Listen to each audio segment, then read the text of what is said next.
Also, I have a question for both of them. Aaron can decide to answer later if he prefers.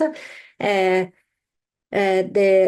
have already, Ricardo says, and you, Aaron, say well, but if you might summarize for the younger people that we work with, what are the main lessons learned and the importance of community, if you want, in this process. And the third questions would be, you mentioned that you have to be informed to know, Ricardo, but it is not easy to be informed.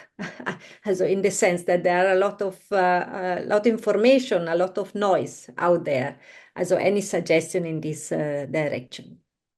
Yeah, about the first couple of questions, yes, the role of the community is maybe crucial. There's another way of saying that it is really about how many people you are in undertaking the activity of asking for change.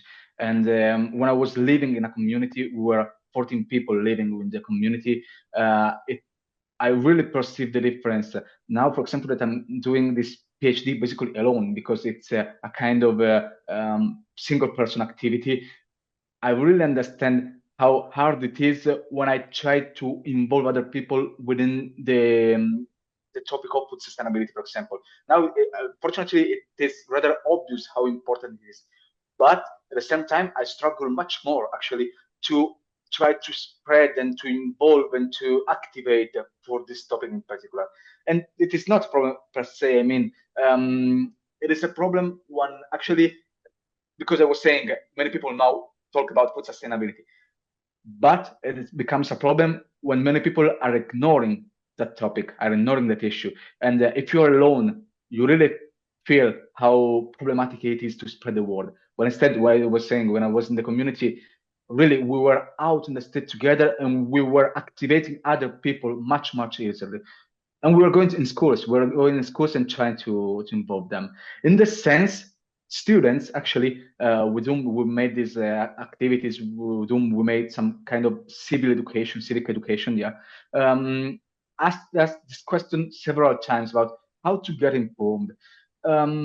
Actually, there's only I fear, I think, one answer, which is cross-checking.